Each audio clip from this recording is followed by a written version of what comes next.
Good evening to all. Myself Vimal Kumar Yadav, Assistant Professor Political Science. I welcome you in the channel of YouTube at Government College Behrod. The topic that we are going to discuss today is power. यानी विषय जिनके बारे में आज हम चर्चा करने जा रहे हैं वो है शक्ति. ये जो शक्ति यानी पावर, ये जो टॉपिक है ये बीए फर्स्ट ईयर में जो पुस्तक चलती है फाउंडेशंस ऑफ पॉलिटिकल साइंस यानी राजनीति विज्ञान के मूल आधार, उसके सिलेबस का हिस्सा तो है ही. इसके अलावा जो विद्यार्थी एमए फाइनल में है, एमए प्रीवियस में है, उसमें चलती है मॉडर्न पॉलिटिकल थ्योरी. उस मॉडर्न पॉलिटिकल थ्योरी पुस्तक, आधुनिक राजनीतिक सिद्धांत पुस्तक के पाठ्यक्रम का भी ये हिस्सा है. परीक्षाओं में अक्सर क्वेश्चन आता है शक्ति की अवधारणा को स्पष्ट कीजिए, शक्ति का अर्थ और परिभाषा बताइए, शक्ति के प्रकार बताइए, सीमाएं बताइए. तो शक्ति को लेकर अनेक तरह के क्वेश्चन लघुतरात्मक या निबंधात्मक प्रश्न लगभग हर साल आता है. निबंधात्मक जिस साल आ जाता है उस साल लघुतरात्मक नहीं आ जाता, और जिस साल निबंधात्मक ऐसे टाइप क्वेश्चन नहीं आता बड़ा, उस साल डेफिनेटली लघुतरात्मक प्रश्न इससे आता है. तो इस शक्ति की अवधारणा के बारे में हम चर्चा करते हैं, बात करते हैं. दरअसल शक्ति की अवधारणा राजनीति विज्ञान की एक बहुत ही महत्वपूर्ण अवधारणा है. खासकर ये आधुनिक राजनीति विज्ञान से संबंधित है, क्योंकि राजनीति का जो अर्थ होता है वो है संघर्षों को सुलझाने की प्रक्रिया, सामंजस्य बिठाने की प्रक्रिया. तो किसी राजनीतिक समुदाय के अंतर्गत शक्ति का वितरण ये तय करता है कि किसी संघर्ष को कैसे सुलझाया जा सकता है और क्या सारे पक्ष संघर्ष सुलझाने की शर्तों का पालन करेंगे. शक्ति की परिभाषा के संबंध में भी अनेक समस्याएं हैं. प्रारंभ में हमारे सामने शक्ति, प्रभाव, सत्ता जैसे शब्दों की परिभाषाओं के विषय में सहमति नहीं थी, लेकिन अब धीरे धीरे कुछ सहमति भी बनने लगी है. रॉबर्ट डहल हैं, हेराल्ड लासवेल हैं, रोवे ने, इन सब ने शक्ति को प्रभाव के अर्थ में प्रयुक्त किया है. लोग कहते हैं राजनीति प्रभाव और प्रभावशाली का अध्ययन है, लासवेल कहते हैं. कोटिल्य ने शक्ति को बल प्रयोग के रूप में बताया गया है. मार्गेनथाउ और कैटलिन ने शक्ति को नियंत्रण के अर्थ में, नियंत्रण करने की क्षमता के रूप में परिभाषित किया है. हॉब्स की जो पुस्तक है, एक प्रसिद्ध पुस्तक है, छोटा क्वेश्चन एग्जाम आता है. हॉब्स की पुस्तक का नाम क्या है? लेवियाथन. लेवियाथन में कहा गया कि शक्ति तो एक सामान्य प्रवृत्ति है, मनुष्य की स्वाभाविक प्रवृत्ति है शक्ति. सदियों से भूखा मनुष्य शक्ति की चाह में निरंतर लगा रहता है. शक्ति की इच्छा मानव की अविच्छिन्न और अनवरत इच्छा है, और शक्ति प्राप्त करने की इच्छा का अंत मनुष्य की मृत्यु के साथ ही होता है. किंतु ये समस्या यह है कि शक्ति को साध्य माना जाए अथवा साधन. शक्ति साध्य है या साधन, या किसी राष्ट्र की शक्ति को कैसे मापा जा सकता है. दरअसल राजनीतिक शक्ति की यदि हम बात करें, जिस शक्ति की हम चर्चा कर रहे हैं राजनीति विज्ञान में, वह राजनीतिक शक्ति है. राजनीतिक शक्ति का मतलब क्या होता है? वो होता है अन्य जो दूसरे मनुष्य हैं, दूसरे मानव हैं, उनके कार्यों और मस्तिष्क को नियंत्रित करना. राजनीतिक शक्ति एक अलग चीज़ है और शारीरिक शक्ति एक अलग चीज़ है.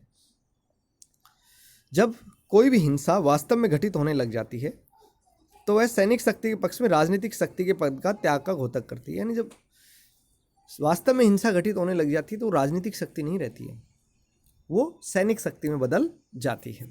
शक्ति की अलग अलग लोगों ने अलग अलग परिभाषाएं दी हैं, जिनमें से एक प्रसिद्ध परिभाषा है रॉबर्ट बायरस्टेड की.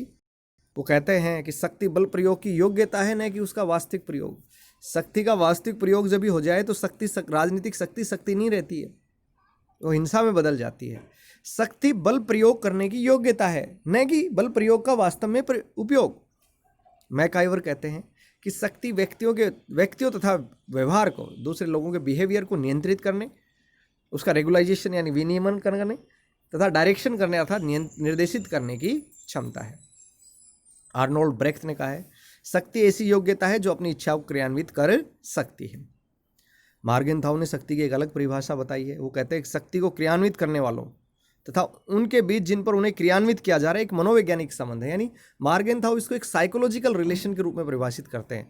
किन लोगों के बीच ये साइकोलॉजिकल रिलेशन होता है? एक वो आदमी जो शक्ति का प्रयोग कर रहा है, और दूसरा वो जिस पे शक्ति का प्रयोग किया जा रहा है. उन दोनों के बीच का एक मनोवैज्ञानिक संबंध ये है. वह पहली श्रेणी में आने वालों की दूसरी श्रेणी में आने वालों के कुछ कार्यों को उनके मस्तिष्क पर प्रभाव डालकर नियंत्रित करने की क्षमता प्रदान करती है. यानी पहली श्रेणी के लोग दूसरी श्रेणी के लोगों के मस्तिष्क को नियंत्रित करते हैं. रॉबर्ट डहल कहते हैं कि शक्ति लोगों के पारस्परिक संबंधों की एक ऐसी विशेष स्थिति का नाम है जिसके अंतर्गत एक पक्ष द्वारा दूसरे पक्ष को प्रभावित करके उससे ऐसे कार्य कराए जा सकते हैं जो उसके द्वारा अन्यथा नहीं किए जाते। कहने का मतलब यदि शक्ति नहीं होती तो दूसरा पक्ष वो कार्य नहीं करता। शक्ति एक ऐसी चीज़ है जिसके कारण एक पक्ष दूसरे पक्ष से वो कार्य करवा सकता है जो वह करना नहीं चाहता।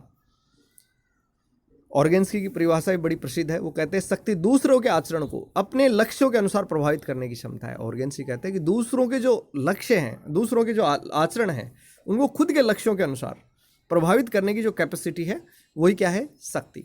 दरअसल पॉलिटिकल साइंस में जॉर्ज कैटलिन पहला आदमी था जिसने एक ऐसे व्यवस्थित सिद्धांत अथवा संकल्पात्मक संरचना का विकास किया जिसमें शक्ति को उसने केंद्रीय स्थान पर रखा था, कि शक्ति जो है उसका केंद्रीय स्थान है। कैटलिन ने पॉलिटिक्स के संबंध में भी मैक्स वेबर की उस परिभाषा को स्वीकार किया है जिसमें उसे शक्ति के लिए संघर्ष अथवा उन लोगों को जो सत्ता में है प्रभावित करने की प्रक्रिया बताया है। यानी शक्ति जो है एक संघर्ष है और जो लोग सत्ता में हैं प्रभावित करने की प्रक्रिया के रूप में शक्ति का इस्तेमाल करते हैं। उसकी दृष्टि में राजनीति शास्त्र का जो क्षेत्र है वो सामाजिक नियंत्रणों के अध्ययन अथवा अधिक स्पष्ट रूप से कहा जाए तो मानवीय और यहाँ तक कि पार्श्विक इच्छाओं के संबंध में भी संबंधों को नियंत्रित करने का क्षेत्र है। कैटलिन ने इस बात पर जोर दिया है कि नियंत्रण की प्रत्येक प्रक्रिया राजनीति विज्ञान का एक गठन है। कैटलिन के अनुसार राजनीति शास्त्र नियंत्रण की उस स्थिति का अध्ययन है जो शक्ति प्राप्त करने के लिए एक मूलभूत पर अनविज्ञात प्रेरणा के द्वारा निर्धारित होती है। यानी कैटलिन की ये परिभाषा बहुत बार छोटे क्वेश्चन के रूप में भी आती है, कंपटीशन में पूछ ली जाती है कि राजनीति विज्ञान शक्ति का विज्ञान है। ये परिभाषा किसने दी है बच्चों, आपको याद रखना है, कैटलिन ने दी है। शक्ति की संकल्पना का विश्लेषण करते हुए कैटलिन ने साफ कहा है कि शक्ति से उसका आश्रय प्रभुत्व की स्थिति अथवा सैनिक शक्ति से नहीं है। मार्गेंथाउ ने और उसने कहा है, मार्गेंथाउ क्या कहते थे कि राजनीति चाहे वो अंतर्राष्ट्रीय राजनीति हो या घरेलू राजनीति, हमेशा शक्ति के लिए उद्देश्य, शक्ति के लिए संघर्ष है। और अंतर्राष्ट्रीय राजनीति का चाहे अंतिम उद्देश्य क्या हो, उसका तात्कालिक उद्देश्य शक्ति प्राप्त करना होता है। कैटलिन ने इसकी आलोचना की है कि राजनीति का एकमात्र उद्देश्य शक्ति की प्राप्ति नहीं होता है। उसने कहा है कि सहयोग भी शक्ति का एक रूप हो सकता है। यानी शक्ति केवल सैनिक शक्ति नहीं है, सहयोग के माध्यम से भी शक्ति को प्रदर्शित किया जा सकता है। शक्ति संकल्पना का कैटलिन के बाद में हमें सबसे ज़्यादा विश्लेषण हमें लॉसवेल और मार्टिन कैपलॉन की रचनाओं में मिलता है। वो लिखते हैं कि शक्ति की संकल्पना समस्त राजनीति विज्ञान की एक मूल संकल्पना है और राजनीतिक प्रक्रिया का अर्थ है शक्ति को आकार देना, शक्ति का वितरण करना और शक्ति का उपयोग करना। लॉसवेल ये भी आवश्यक नहीं मानता कि शक्ति के प्रयोग का आधार हमेशा ही हिंसा पर आधारित होता है या बल प्रयोग ही शक्ति है या शारीरिक क्रूरता ही शक्ति है। वो कहते हैं शक्ति का आधार विश्वास भी हो सकता है, निष्ठा भी हो सकती है, आदत भी हो सकती है, निष्क्रियता भी हो सकती है। तो ये आवश्यक नहीं कि जब कभी नियंत्रण लगाए जाए तो उसका रूप हिंसा ही हो। यानी शक्ति केवल हिंसा मात्र नहीं है। मार्गेंथाउ कहते थे कि जब हम शक्ति की चर्चा करते हैं तो हमारा तात्पर्य उस शक्ति से होता है जो मनुष्य अन्य मनुष्यों के मस्तिष्क अथवा कार्यों के ऊपर प्रयोग करता है। राजनीतिक शक्ति से हमारा तात्पर्य उन शक्तिधारियों के आपसी संबंधों तथा उनके सामान्य जनता के संबंधों से होता है। तो बच्चों आपको 2-3 परिभाषाएं जरूर याद रखनी है। एक तो कैटलिन के अनुसार राजनीति विज्ञान शक्ति का विज्ञान है। एक बायरस्टेड की परिभाषा आपको याद करनी है कि शक्ति बल प्रयोग की योग्यता है, न कि उसका वास्तविक प्रयोग। एक आपको मार्गेंथाउ की परिभाषा याद रखनी है कि अंतर्राष्ट्रीय राजनीति चाहे हो चाहे घरेलू राजनीति, शक्ति के लिए संघर्ष है और अंतर्राष्ट्रीय राजनीति का अंतिम उद्देश्य कोई भी क्यों ना हो, तात्कालिक उद्देश्य शक्ति प्राप्त करना होता है। ये परिभाषा आपको याद रखनी है। और हेराल्ड लॉसवेल की ये परिभाषा आपको याद करनी है कि राजनीति विज्ञान जो है वो उसके अंदर प्रभाव और प्रभावशाली का अध्ययन है। यानी वो राजनीति शक्ति को जो है प्रभाव के रूप में परिभाषित करते हैं। तो ये परिभाषा अक्सर छोटे उसमें पूछ ली जाती है कि राजनीति प्रभाव और प्रभावशाली का अध्ययन है। ये किसकी परिभाषा है? हेराल्ड लॉसवेल की परिभाषा है। तो ये आपको सारी परिभाषाएं शक्ति की याद रखनी है। राजनीतिक शक्ति के संबंध में हम 3 बातें कह सकते हैं। पहला, राजनीतिक शक्ति के धारण करने वालों में एक तो उच्च और दूसरा अधीनस्थ संबंध होना स्वाभाविक है। एक तो वो सुपीरियर होते हैं, दूसरे सबऑर्डिनेट होते हैं। दूसरा, राजनीतिक शक्ति का प्रयोग अंततः सामान्य जनता पे होता है और उसे सत्ता का प्रयोग करने वाले की बात माननी पड़ती है। यानी राजनीतिक शक्ति का प्रयोग किसके ऊपर होता है? अंततः सामान्य जनता पर होता है। और तीसरा, राजनीतिक शक्ति मनोवैज्ञानिक संबंध प्रकट करती है, न कि शारीरिक या भौतिक संबंध। यानी पॉलिटिकल पावर है वो एक साइकोलॉजिकल रिलेशन है, ये कोई फिजिकल या भौतिक संबंध नहीं है। तीसरा, मार्गेंथाउ कहते हैं कि शक्ति का प्रयोग करने वाले तथा जिसके विरुद्ध शक्ति प्रयुक्त हुई है, इन दो राष्ट्रों के मध्य का मनोवैज्ञानिक संबंधी राजनीतिक शक्ति है। यानी मोटा मोटी तीन बातें इसके अंदर हैं। पहला, एक तो उच्च और अधीनस्थ का संबंध होता है, दूसरा शक्ति का प्रयोग आम जनता पे होता है, और तीसरा एक ये साइकोलॉजिकल रिलेशन होता है। कुछ लोग शक्ति और प्रभाव को एक ही मान लेते हैं, जैसे लासवेल शक्ति और प्रभाव में अंतर नहीं करते, राजनीति को प्रभाव और प्रभावशाली का अध्ययन करते हैं, लेकिन शक्ति और प्रभाव दोनों दरअसल अलग अलग चीजें हैं। पहला, शक्ति के पीछे कठोर भौतिक बल और प्रतिबंधों का प्रयोग होता है, यानी शक्ति जो होती है उसके पीछे एक भौतिक बल होता है, और प्रभाव के अंदर क्या होता है, आग्रह भी यूज होता है, विनय भी होता है, नैतिकता का पुट भी विद्यमान होता है, जबकि शक्ति की प्रकृति जो है बाध्यकारी हो सकती है। दूसरी बात, शक्ति भय और दंड पर आधारित होने के कारण डेमोक्रेटिक नहीं है, लोकतांत्रिक है, और प्रभाव सहमति पर आधारित होने के कारण लोकतांत्रिक है। ये बच्चों क्वेश्चन आपको याद रखना है, कई बार एग्जाम में पूछा गया लघुतरात्मक प्रश्न, शक्ति और प्रभाव में अंतर स्पष्ट कीजिए, तो आपको ध्यान रखना है। तीसरा, शक्ति के प्रयोग को देखा जा सकता है, जबकि प्रभाव का केवल अनुमान लगाया जा सकता है। चौथा, शक्ति और बल प्रयोग भौतिक शास्त्रों पर आधारित होता है और उसका प्रयोग सीमित किया जा सकता है, किंतु एक बार प्रभाव अर्जित कर लिया जाए तो उसके प्रयोग की कोई सीमा नहीं रहती, यानी प्रभाव का दायरा बड़ा होता है, प्रभाव के माध्यम से काम ज़्यादा बन सकते हैं, शक्ति और बल के माध्यम से कम बनते हैं। पांचवा, शक्ति एक भौतिक तत्व है, यानी बाह्य है और बाध्यकारी होती है, किंतु प्रभाव एक मोरल, एक नैतिक तत्व है, आंतरिक तत्व भी कहा जा सकता है, नैतिक प्रेरणा इसके अंदर होती है।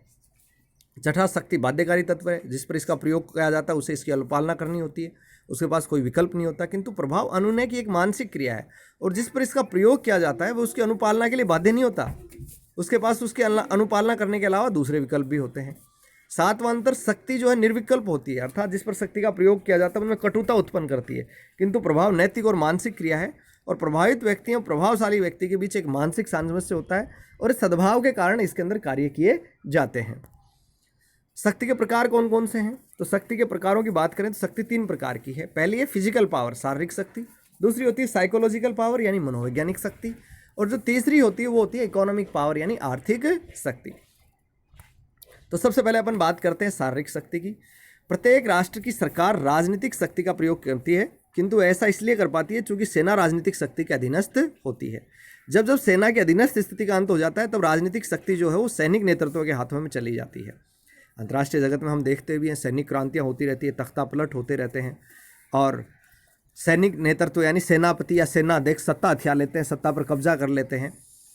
तो जिन देशों के अंदर एक डेमोक्रेटिक ट्रेडिशंस नहीं होती, लोकतांत्रिक परंपरा नहीं होती, लोकमत की अवज्ञा होती है, वहाँ सेना जो है वो राज करती है, और ऐसे देशों में सैनिक क्रांतियाँ भी होती रहती हैं। जैसे अपन बात करें तो वर्षों तक लैटिन अमेरिका के अंदर अनेकों जगह पर सैनिक क्रांतियाँ होती रही। दूसरा, संयुक्त राज्य अमेरिका जो कि लैटिन अमेरिकी देशों की अर्थव्यवस्था को नियंत्रित करता रहा। वास्तव में अपनी जो सेंट्रल CIA जो थी, सेंट्रल इंटेलिजेंस एजेंसी, उसके माध्यम से इन देशों की राजनीतिक शक्ति को भी नियंत्रित करता रहा, और कई बार उसने अगर किसी राजनीतिक शक्ति ने अमेरिका के अनुसार कार्य नहीं किया तो उसने सेना के माध्यम से उसका तख्ता पलट करवा दिया। तो यह शारीरिक शक्ति के माध्यम से होता है सैनिक शक्ति, बल प्रयोग वाली जो हिंसात्मक शक्ति है, जो सेना की जो शक्ति है।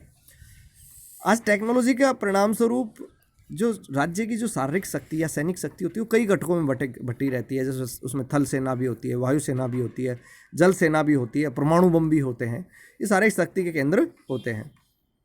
शक्ति के इस प्रकार के विभाजन से राजनीतिक सत्ता के पास थोड़ी सिक्योरिटी उत्पन्न हो जाती है, और बड़े देशों में खासकर जहाँ राजनीतिक सत्ता का सैनिक सत्ता पर नियंत्रण रहता है, सैनिक नेतृत्व पर नियंत्रण रहता है, वहाँ क्रांति होने की संभावना कम होती है। दूसरी होती है साइकोलॉजिकल पावर। ये सिंबॉलिक डिवाइसेज से मिलकर बनती है, प्रतीकात्मक सूचनाओं से मिलकर बनती है, जिसे हम मनोवैज्ञानिक शक्ति कहते हैं, जो व्यक्तियों के मस्तिष्क को और उनकी भावनाओं को नियंत्रित करती है। ये प्रचार माध्यमों के जरिए से लोगों के विचारों को, लोगों के कार्यों को नियंत्रित किया जाता है। इंटरनेशनल पॉलिटिक्स में जितने भी देश हैं वो बड़ी चतुराई से, बड़ी कुशलता से इस शक्ति का प्रयोग करते हैं। जैसे अरब इजराइल जब युद्ध हुआ तो इजराइल ने बड़ी चतुराई से ये खुलासा किया कि उसके पास परमाणु बम है। एक्चुअली उसका उद्देश्य जो था वो परमाणु बम का प्रयोग करना नहीं था, वो अरब राष्ट्रों के मनोबल को कम करना चाहता था कि उसके पास परमाणु बम है। जब हमारे यहाँ गणतंत्र दिवस की परेड निकलती है तो बड़े बड़े युद्ध के टैंक, बड़े बड़े गोला बारूद से युक्त मिसाइलें, वो सब हमारे यहाँ गणतंत्र दिवस पे जो है परेड उनकी करवाई जाती है। तो इसका उद्देश्य ये दिखाना होता है कि भारत एक शक्तिशाली देश है। पाकिस्तान को, चीन को, हमारे दुश्मन देशों को ये साथ दिखाया जाता है कि हम एक कमज़ोर राष्ट्र नहीं है। कई बार राज्य की जनता पे अपना प्रभावशाली नियंत्रण स्थापित करने के लिए भी साइकोलॉजिकल पावर का यूज किया जाता है, प्रचार प्रसार का यूज किया जाता है, प्रचार माध्यमों का भी प्रयोग किया जाता है। जैसे रेडियो प्रसारण किए जाते हैं, मन की बात की जाती है, टीवी का मीडिया का प्रयोग किया जाता है। आजकल गोदी मीडिया बड़ा ट्रेंड चलन में है शब्द, यानी सरकार प्रचार माध्यमों का प्रयोग करती है। BBC, वॉइस ऑफ अमेरिका, इन भाषाओं में हम प्रसारण करते हैं अंतर्राष्ट्रीय क्षेत्र में। इन सारे प्रचार प्रसार और प्रसारण का उद्देश्य होता है शत्रु को कमजोर कराना, उसके मनोबल को कम करना, शत्रु अथवा विरोधी राज्य में अव्यवस्था फैलाना, जनता पर अपनी पकड़ स्थापित करना, जनता को मुद्दों से भटकाना। अनेक प्रकार के कार्य राजनीतिक सत्ता के द्वारा प्रचार माध्यमों के प्रयोग के माध्यम से किए जाते हैं। तो ये सब के सब क्या है, मनोवैज्ञानिक शक्ति के रूप में आते हैं। शक्ति का निहितार्थ ये है कि विपक्षी को कोई बात स्वीकार करने के लिए मजबूर कर दिया जाए। सैनिक बल से ऐसा करने पर हम उसे सैनिक शक्ति की संज्ञा देते हैं। लेकिन अगर कूटनीति या प्रचार के माध्यम से किसी राष्ट्र को विवश किया जाता है तो वह एक मनोवैज्ञानिक शक्ति कहलाती है। तीसरी होती है आर्थिक शक्ति। राजनीतिक शक्ति का जो प्रयोग है व्यवहार में आर्थिक साधनों के द्वारा होता है। किसी भी राज्य का विदेशी व्यापार केवल अपनी वस्तुओं का विक्रय करना और विदेशी मुद्रा कमाने से मात्र से संबंधित नहीं होता, अपितु व्यापार के माध्यम से वह अपनी राजनीतिक शक्ति का विस्तार भी करना चाहता है, अपने राष्ट्रीय हितों की प्राप्ति भी करना चाहता है। अगर विदेशी निर्यात के माध्यम से ये भी हो सकता है कि किसी एक राष्ट्र को दूसरा राष्ट्र अपने ऊपर निर्भर बना ले।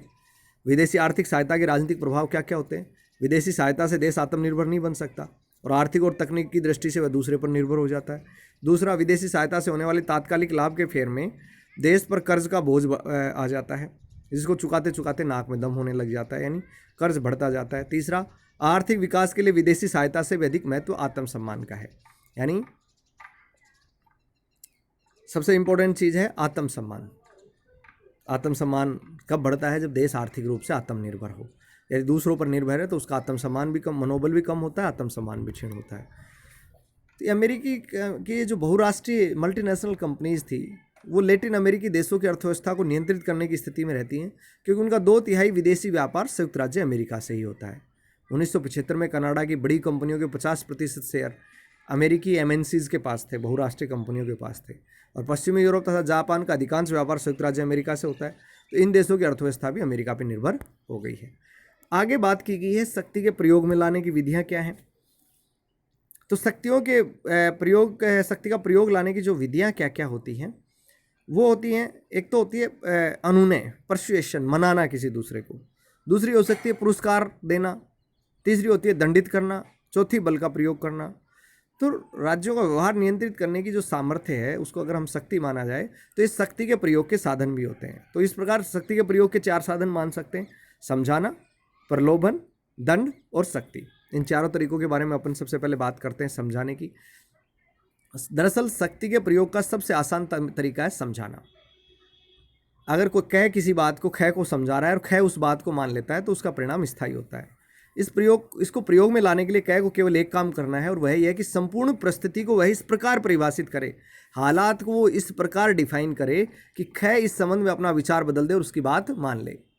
अंतर्राष्ट्रीय राजनीति के अंदर जो डिप्लोमेसी है उसका आधार समझाने की विधि है। शक्ति के प्रयोग की जो पहली विधि है समझाना, उसका प्रयोग कूटनीति के माध्यम से किया जाता है।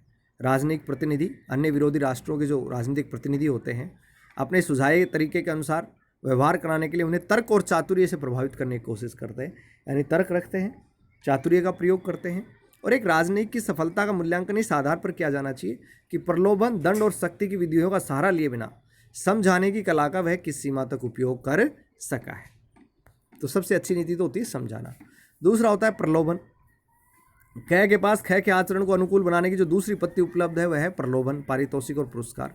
दूसरे राष्ट्र को लालच दिया जाता है, प्रलोभन दिया जाता है, पारितोषिक दिया जाता है, पुरस्कार देकर उसके व्यवहार को बदलने की कोशिश की जाती है। प्रलोभन भी 4 प्रकार के हो सकते हैं: मनोवैज्ञानिक, भौतिक, आर्थिक और राजनीतिक। ज़्यादातर जो प्रलोभन होते हैं वो भौतिक होते हैं। भौतिक प्रलोभन कैसे आते हैं? जैसे एक क राष्ट्र है, दूसरे ख राष्ट्र को क्या दे दे, कुछ हिस्सा अपनी ज़मीन का दे दे, सैनिक सहायता दे दे, सैनिक अड्डे या प्रशिक्षण की सुविधा उपलब्ध करा दे।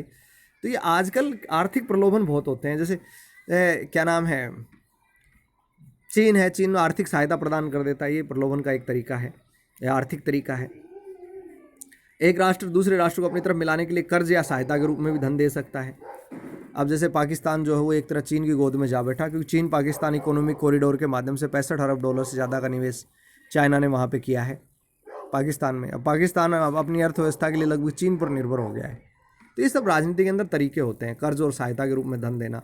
श्रीलंका का हम्बनटोटा बंदरगाह जो है उसको लीज पर देने के लिए मजबूर होना पड़ा, श्रीलंका को देना पड़ा क्योंकि कर्ज में डूब गया, कर्ज चुका नहीं पाया। तो द्वितीय महायुद्ध के बाद में अमेरिका और सोवियत संघ के द्वारा जो आर्थिक सहायता की नीति अपनाई गई उसे प्रलोभन के किस द्वारा प्रयोग कर सकते हैं अपन। राजनीतिक प्रलोभन के अंतर्गत जो अधीनस्थ राज्य को स्वाधीन करने की बात की जाती है कि हम आपको आज़ादी दे देंगे, अंतर्राष्ट्रीय सम्मेलन के अंदर हम आपका समर्थन कर देंगे, ये सब राजनीतिक प्रलोभन की श्रेणी में आते हैं। तो कहने का मतलब प्रलोभन अलग अलग तरीके के हो सकते हैं। दंड, तीसरा जो तरीका है वो है दंड।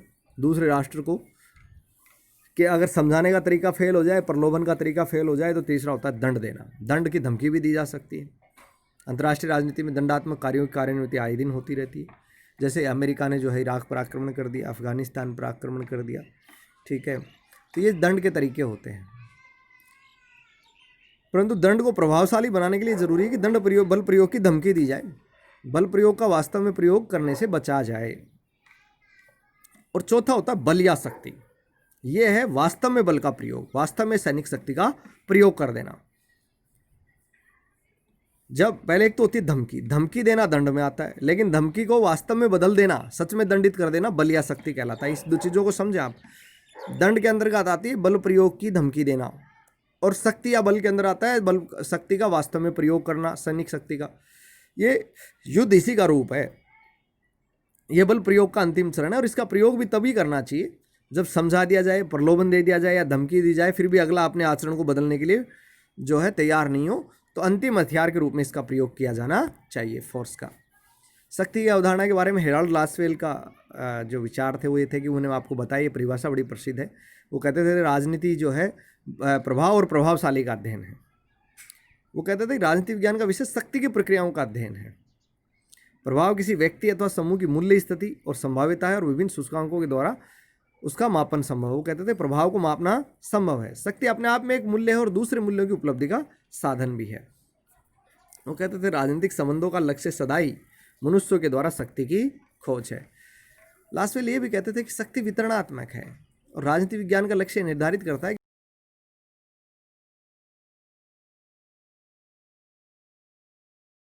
कि उसका विस्तार। राजनीति यही तय करती है। हम सब लोग कहते हैं मनुष्य शक्ति के लिए प्रयासरत रहता है। होब्स कहता था शक्ति की इच्छा मनुष्य की मृत्यु पर ही समाप्त होती है। हर आदमी शक्ति प्राप्त करना चाहता है। तो शक्ति किसको कितनी मिले और कैसे मिले, उसकी प्रक्रिया और उसके वितरण को सुनिश्चित करने की प्रक्रिया ही राजनीति है। तो कहते थे राजनीति दरअसल प्रभाव का और प्रभावशाली का अध्ययन है। वो कुछ संस्थाओं के अध्ययन तक सीमित नहीं है।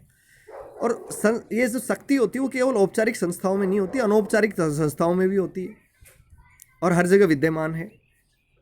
तो लासवेल के विचार थे। शक्ति मूल्यांकन के अंदर कुछ विशेष भूल हम कर बैठते हैं। कौन कौन सी? जैसे 3 विशेष भूल मॉर्गेनथाउ बताते हैं कि शक्ति का प्रयोग करते समय जब एक राष्ट्र निरंकुश शक्ति बन बैठता है और दूसरी शक्तियों के सापेक्ष महत्व को स्वीकार नहीं करता, यानी खुद को सर्वेसर्वा मान लेता है और दूसरों को कुछ नहीं समझता।